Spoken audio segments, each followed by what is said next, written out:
exactly how he arrived at the golf course today. I can hear it. You're in the office, baby. Absolutely right. Rothman and Ice, Anthony Rothman, Scotty Vegas in for the Iceman today. And we would rarely start with a guest. It's kind of a no-no in the radio biz. The hosts kind of start, and then you bring in the guest later. But when you have a leadoff hitter, the way we do out here at Cumberland Trail Golf Course, supporting Gigi's Drive for Dogs and our mutual friend Tina Skestos and her wonderful shelter, my man Jim Tressel, a decade as head coach of the Buckeyes, national championship, 9-1 against Michigan, and of course supporting our mutual friend, Lieutenant Governor. I salute. And look what happened. You're back to being an assistant coach. Isn't that the truth? But you Welcome. know, I'm not really a guest. I'm a regular. That's true. So I'm just like Scotty. You know, I come in on. That's right. In from the bullpen.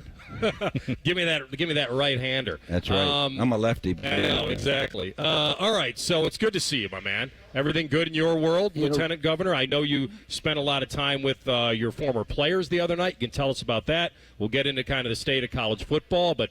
Everything good in your world? You know, it really is. It's busy. Working with Governor DeWine is a tremendous honor. I mean, he's just first class, and he cares about all 12 million of these Ohioans, and tireless worker, great listener, always wants every conversation when we're trying to make very important decisions. He's a special guy. It's very good. I'm excited. Are you? It's funny. It's ironic to me that we all in the media, you were nicknamed the Senator, and then you actually went into office. Do you find that ironic? Yes, yeah, very ironic. It certainly wasn't part of any goal sheet or any plan or anything like that. But when the governor asks you if you'll, serve, it's hard to turn down Governor DeWine, and he brought the First Lady Fran DeWine in when he made the pitch, and I knew it had to be important because she's pretty special, and so but no, it wasn't part of the plan. You were on the other side of being recruited. How'd that feel? Yeah, it was interesting. I thought he was coming to ask me to help him on some committee or whatever, and so yeah, it was a surprise.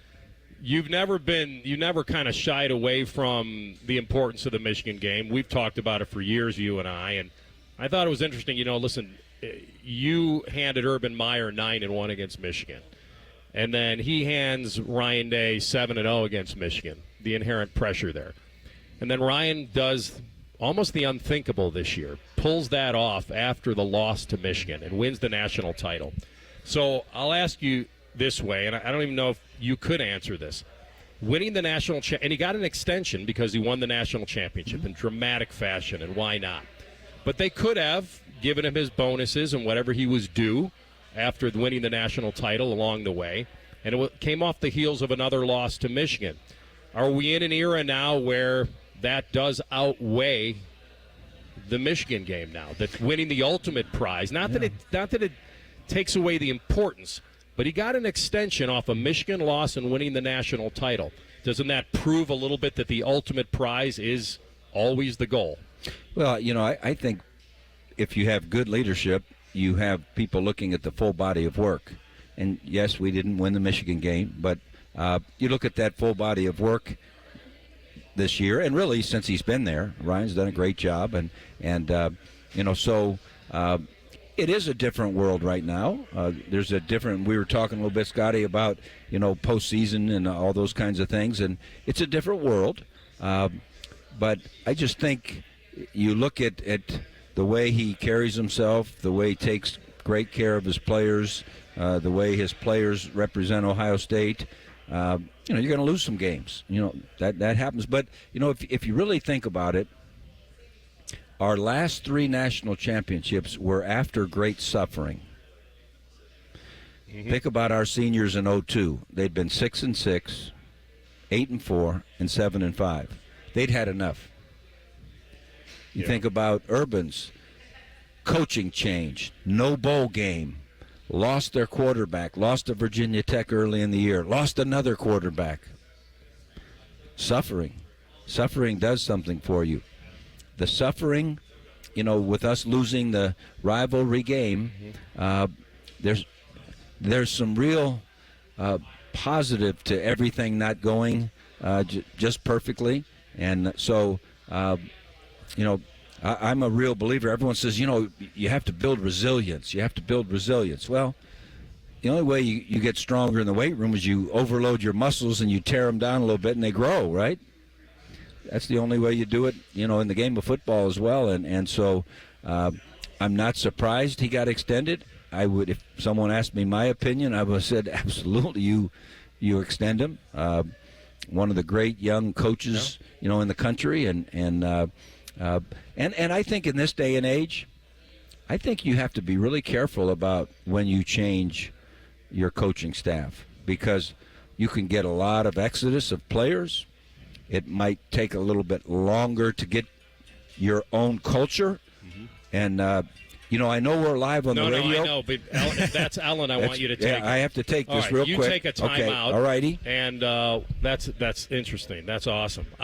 Because you know where I wanted to kind of develop with Scotty, and I can ask you this, and I'll ask him this when we come back, is when the pressure, when he arrived here, and he had the famous speech, the pressure that when you came to Ohio State, you felt more pressure to win the Michigan game than you did the pressure to win a national title, I imagine. They hadn't won one since Woody, but you must have felt that was, if I could hand pick it, if I could say, hey, you're going to win a national title but have a losing record against Michigan, or you're going to go 9-1 against Michigan but never win a national title, you would have chose the latter? I was so young and dumb when I came that I wasn't feeling the pressure of anything. I knew what was important to the players. True. I knew what was important to the fans. So I absolutely wanted to kind of turn around the trajectory of the rival game. But, I don't know that I sat around. The one thing that I think you really get in trouble if you're a coach or a player is when you start thinking about what's the final result.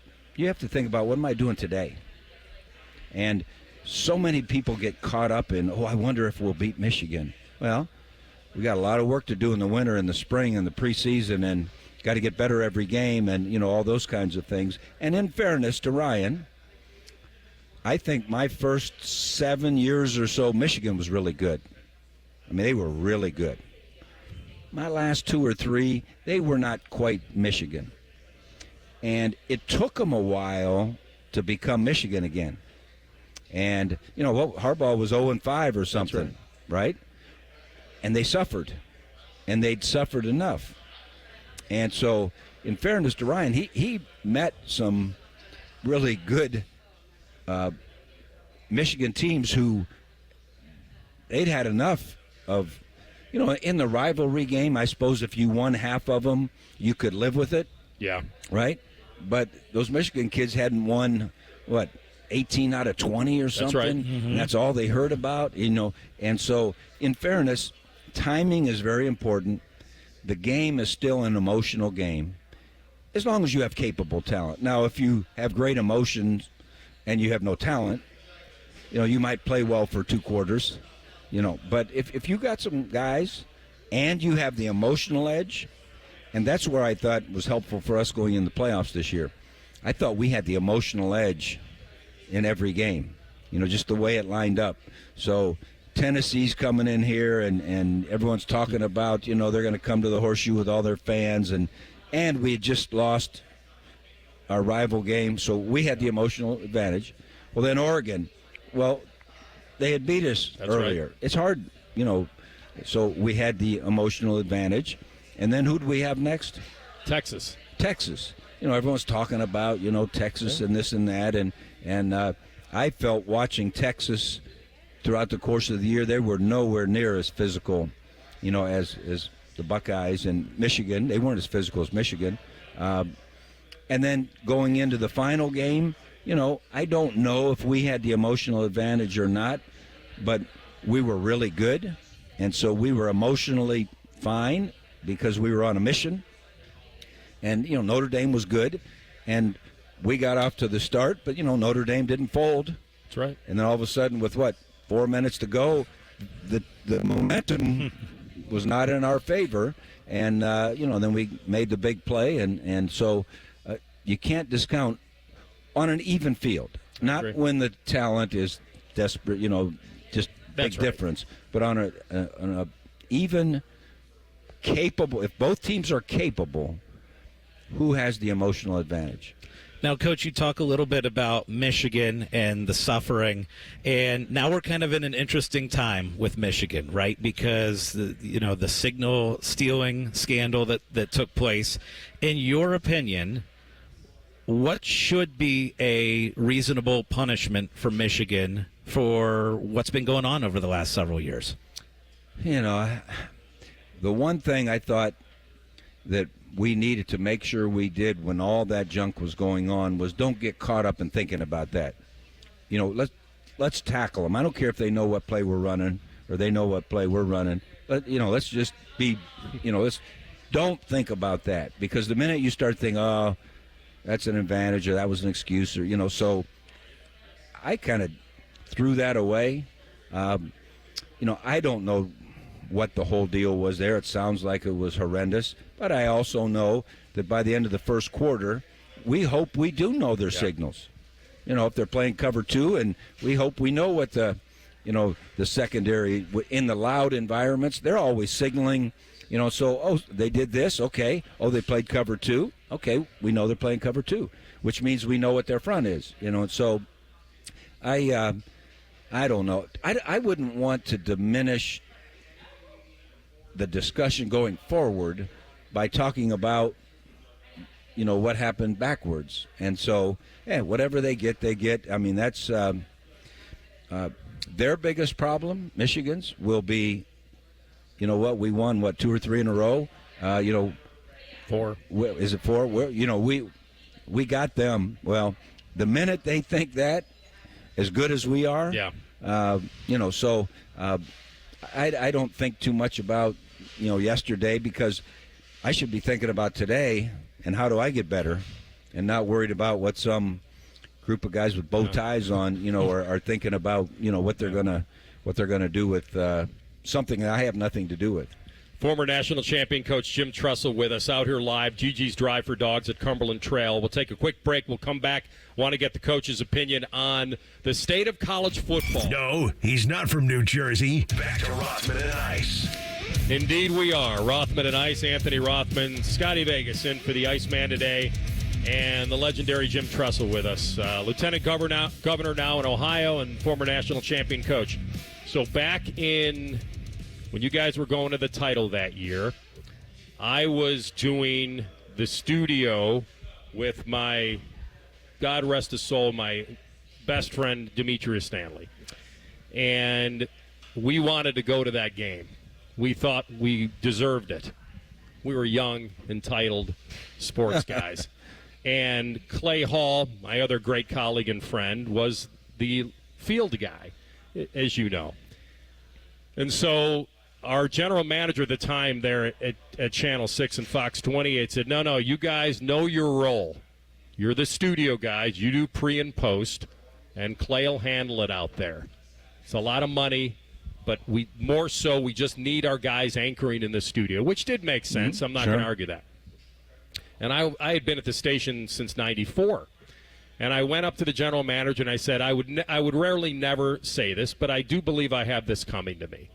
And I said to him, in 30 years, which we are now, I said, no one's going to remember who covered that game, but I'll remember that I was there. Didn't do anything. Didn't crack the surface. So I went and I played my ace in the hole. And you know what I said to him? What if they win? And he said, well, they're 14.5-point underdogs. This Miami team is unstoppable. And while everyone will be rooting for them, that's probably not going to happen. And I said, but if they do, you can't cover it with one guy. You can't do it. It's not logistically possible. He can't be getting player interviews and covering press conferences, and it got it done. Well, I knew there was one guy in the media that was with us.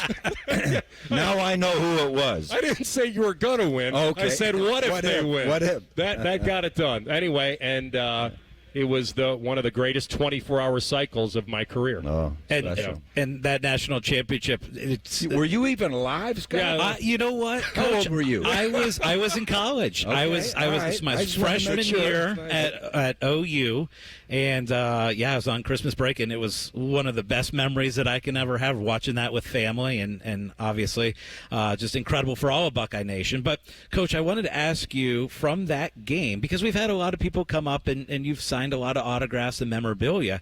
Is there anything that you keep from that national championship game or that national championship season? Because the first thing I think of is you being Gatorade being dumped over you, and that sweater vest, that scarlet sweater vest, and it just goes through my head. It's like, I wonder if Coach still has that sweater vest, and or any other memorabilia from that season. You know, I don't have that sweater vest. I think they sold a lot of those. Game used, though. That was Yeah. worth like a lot this of money was Michigan, today. whatever year, and this was, and so I think Buckeye Club or somebody sold those years ago. The thing that I can think of that I have is I've got about a 4-inch wide binder that kind of covered everything we did from the day after the Michigan game through the end of that game. Just the plan and the game plans and the trip logistics, and we had a daily thing we worked on with our players from a mental standpoint, and so I have that binder, but I can't think of anything else that I have from that game. So, okay, you guys win the national championship, and you come back and next year try and defend that national championship. Now, Ryan Day has that same challenge this coming season, right? Ohio State wins the national championship, and now the challenge is, okay, you're going to be one of the favorites to repeat and do it again. Talk to us a little bit about that next season, because obviously you're coming off the high of winning it all, but you want to keep your players, your coaches, everyone hungry to do it again. What are the challenges to try and repeat a national championship? Oh, the challenges are great, obviously. What I recall from that year, which was a great lesson and a little bit of suffering like we talk about, by the time we're going into the Michigan game, if we win the Michigan game, back then they took 2 teams, okay? We're going to be back in the championship game. And the great lesson I had from that is I didn't do a great job of staying focused on the Michigan game. I think I let the natural thought of, hey, if we win this, creep in. And so that was a valuable lesson. I think Ryan's situation is a little bit different in that because of the playoff thing, and I lived the playoffs for 15 years, working on getting better every day, knowing that you're probably going to meet 4 of the top 10 teams at the end of the year in a row, it was a natural thing to be thinking through it. And we didn't, after Akron stopped playing us at Youngstown State, we didn't really have that last game of the year thing. But no, there's no question. You lose a lot of good players. We had a great team coming back in 2003. Lost a key one when we lost Maurice. Right. That was a real missing link because he was really critical to 2002. But players get hurt or you lose players or whatever all the time. You got to deal with it. And so we had a really good team. We had a very mature team.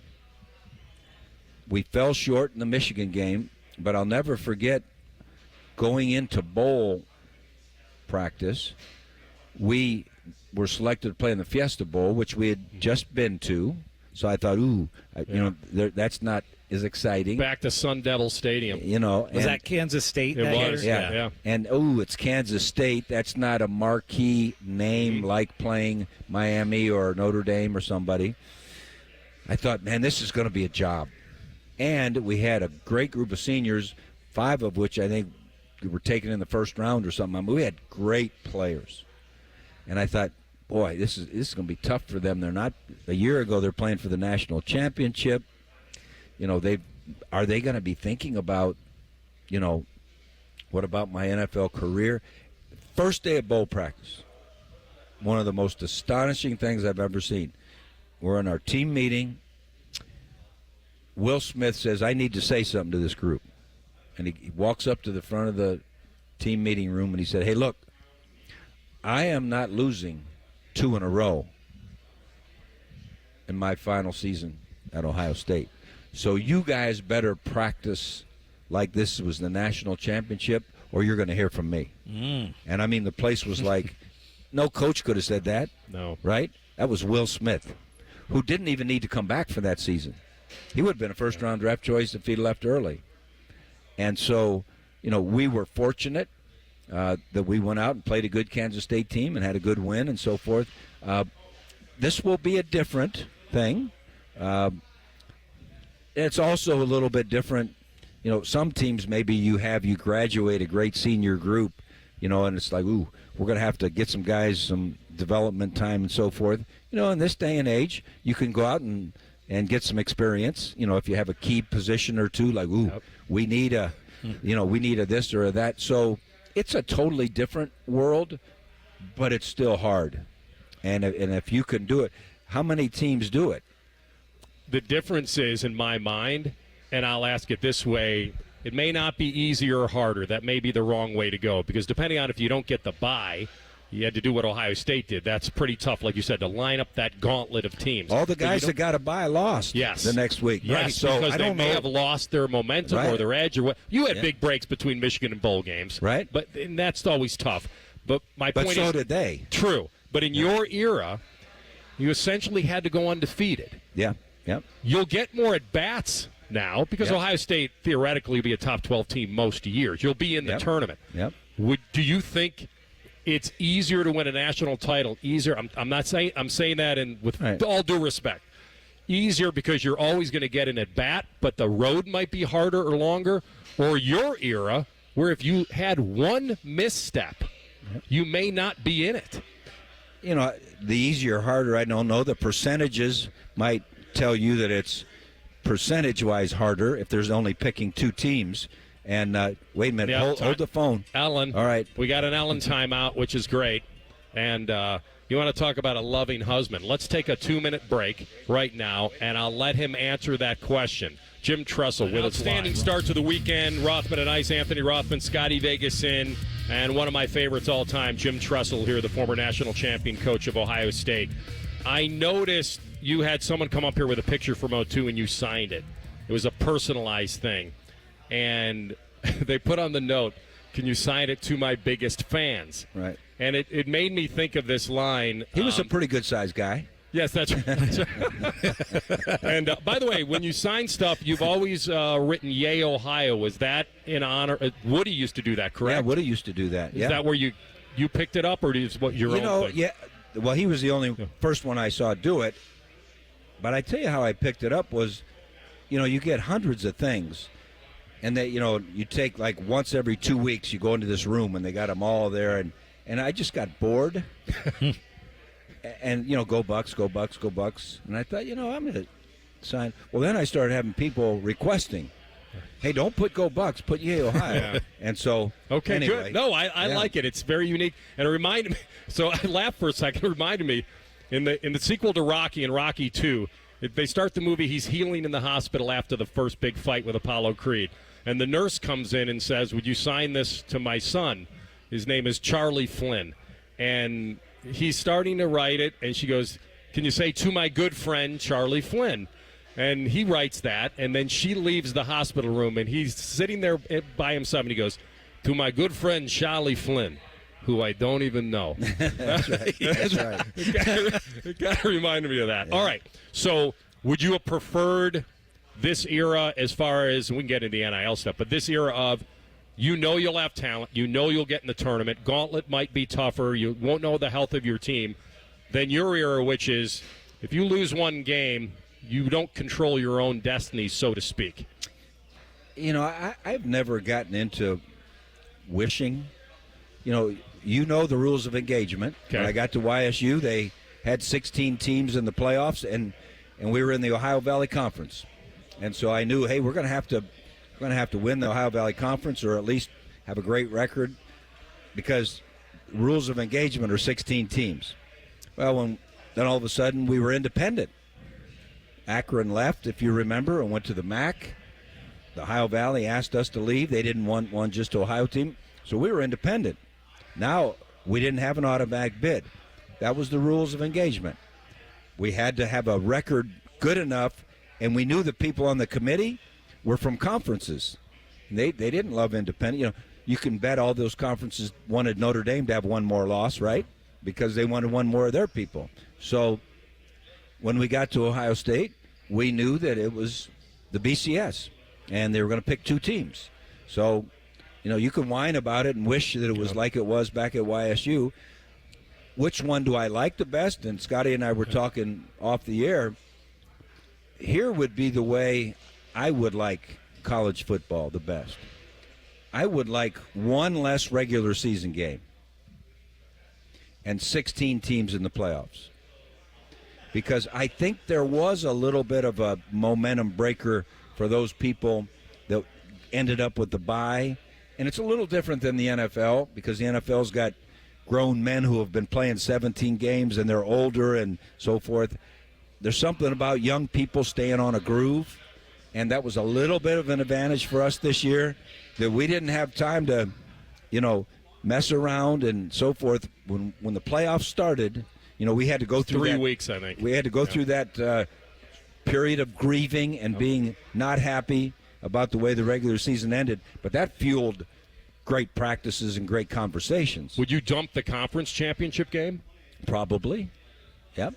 Well, yeah, because in your era, there was no Big Ten conference championship game, right? So, well, and, you know, I used to always laugh and was people talk about, well, you got to have a championship game because you want to know for sure who the champion was. And I thought, well, you know, 1954 or something like that, Ohio State says they were the Big Ten champs, and so does Michigan State. And they both have parties and reunions. That's not so bad. You know, I mean, who cares about that? But it's kind of like good in golf. You know, we don't have to putt those 3-footers. We both made them. But I would have a shorter. I worry about the length of season. Okay. Would you, this era, more agents than parents? Yeah. You wouldn't be used to that. No. Trying to recruit a kid who then not only once you get him, trying to keep him, retain him, comes back to you, says, I need this, I need more. Now, you just said you would have, whatever the era was, you would have the rules of engagement. Adapted, yeah. But knowing you, I can't imagine. But you came through it at a different era. Everyone has a different experience. Well, the thing that I've talked for the last couple years with guys like Marcus and Luke and Ryan and guys that if you think team building and culture was important before, it is twice as important today, because the rosters change so dramatically. The rules of engagement are different. There's something about all of the guys suffering and being broke and, you know, going back and four of them living together. And, I mean, you know, there's some team building that happens naturally. Now there's a little bit of a caste system. You know, somebody might live in an apartment out here and drive this kind of car and, you know, so forth.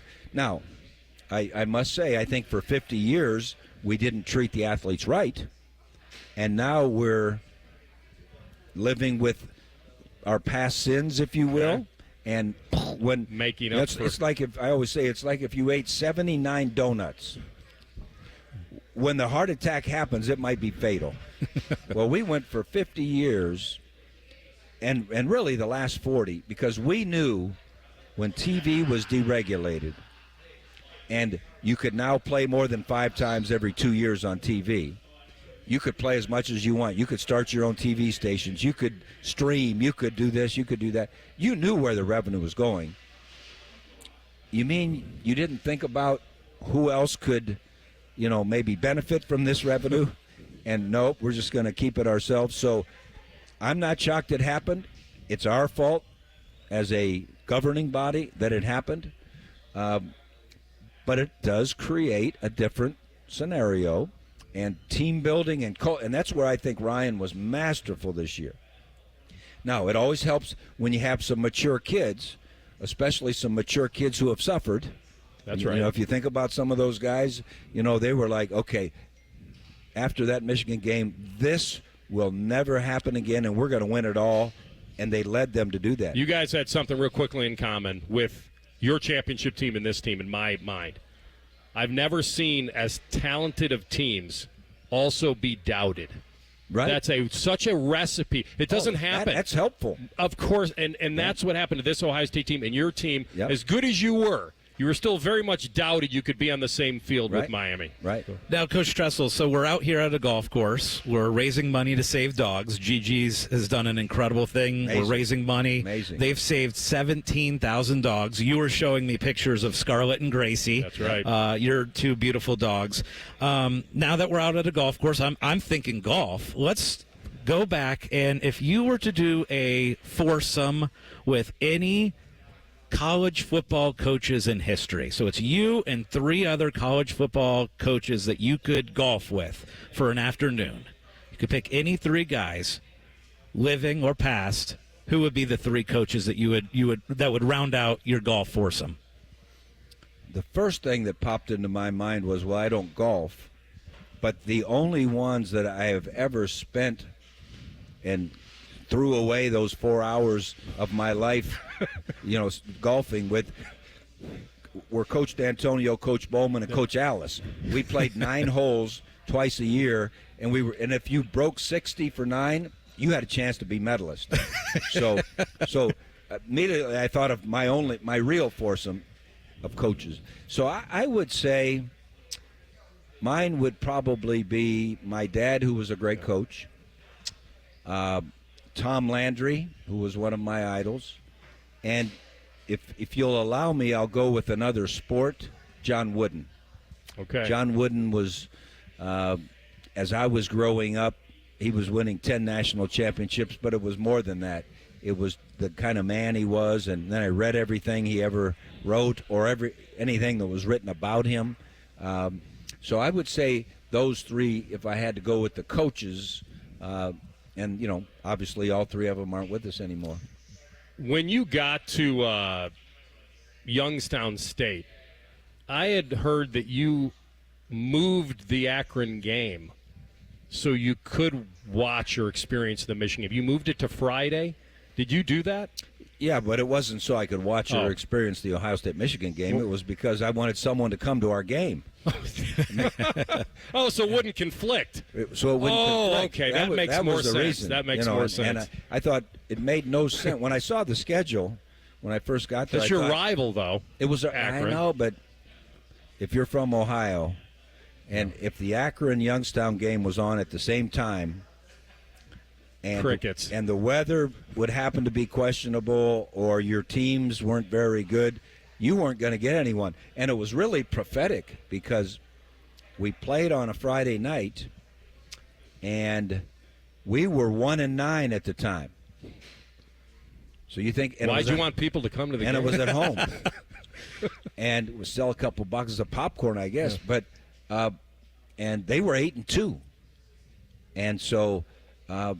And it was a little bit of a disruptive thing. Neither team had played on Friday night before, and you get into that emotional part. Right. So it was a shorter week for them. Everyone thought that they would win, as they thought they would win, and we ended up spanking them. Their first year, 40-39. That's awesome.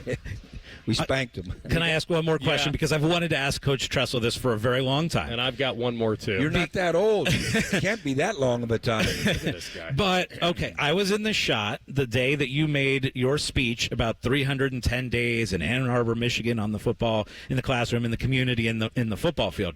I wanted to ask you about that speech because it's one of those that has completely stuck with me as far as sports speeches go of all time. When did you think that speech up? What was that day like? You had just been hired as the head football coach. You go into the basketball arena, and then the arena just erupts that night. So talk to me a little bit about that day and how that speech got started, or was this just something that was on the fly that you thought of? Well, it was the first kind of public, outside of the media, the press conference. And they said, hey, you got to go do this, you got to go do that. I said, I got to get on the phone recruiting. And they said, well, look, we'll get you over to the basketball game. You can use one of the back offices, make recruiting, and then at halftime we're going to introduce you. And I thought, oh, this will be great. There's nobody in that arena that knows who the heck I am. I'm from Youngstown, 1AA. I thought, okay, whatever. And so we walked out there, and guys, talking and, introducing. And there was thoughtful applause. It was nice. And then he handed me the microphone. And I was like, wait a minute, they didn't prep me. And do your act. Yeah, right. They didn't prep me about the microphone, right? And so I just kind of looked at that group who had thoughtfully clapped. And then I thought, I know what's important to them. So why not just bring it up? And I knew what was important to our players because I had met enough guys. And there were actually Joe Cooper and Steve Bellisario were on the interview committee. So they got to ask questions. You got to get a read from what the kids were thinking. And so I knew what was important to them. And I thought, what do I got to lose? I'm going to make sure that everybody in here knows that I know what's important. Little did I know, I was coming from Youngstown State. We didn't have national TV basketball games or whatever. I didn't even give it any thought that I was talking to the whole nation. I thought I was just talking to the Buckeye faithful and maybe to my team subliminally. Yeah, I remember jumping out of my seat at the shot right when you did it, so it was amazing. It was so perfect because it wasn't guaranteeing victory. You used the word proud, and I thought that was very crafty. And then you knew the days, which you always have, and I would be if I'm going to do my job right now. Will you run for governor next year? In 310 days, is that what you're saying? Exactly. How many days till you run for governor? You know what? I have a great boss, and one of the things he told me the day he asked me to come do this, he says, hey, wherever you go, they're going to ask you if you're running for governor. He said, you don't even know anything about this yet. And so you might be tempted to say, I'll never do that, or you might be tempted to say, of course I want to do that. He said, you're not going to say anything until you've experienced this for a while. And what I've learned, too, the governor's got great wisdom. He said, we don't want to do anything to distract the conversation we're having to set this 2-year budget because it is so important to so many parts of the state of Ohio, and it gets contentious and it gets difficult. And he said, we got to keep our eyes on the task at hand. And I thought, you sound like a coach. So I'm going to follow the directions of my boss and say, haven't given it any thought. Okay. It wasn't a no. It wasn't a yes. It was kind of just straight down the gut. Kind of like I used to always answer your questions, huh? Jim Tressel, we'll let you be the ceremonial starter. Okay. And, excited. The grand marshal here. Amazing. What'd they say? 17,000 over their time. Dogs that would not be here without them. Think about the impact on those families. Unbelievable. I mean, crazy. Paying forward for crazy. Sure. Coach, thank you. All right, my Lieutenant pleasure. Governor, thank you. I miss being with you guys. Isn't that well? We can do it again. Okay. All right. Listen, you're not teaching any retirement classes. You're not good at that. Well, I flunked retirement. Absolutely. I was trying to get some advice from you. Right. Great to see you. Be well. Yes, best sir. to the family and Thank the you. animals and everyone. All right. Thanks for being here. Yep, we'll come back next.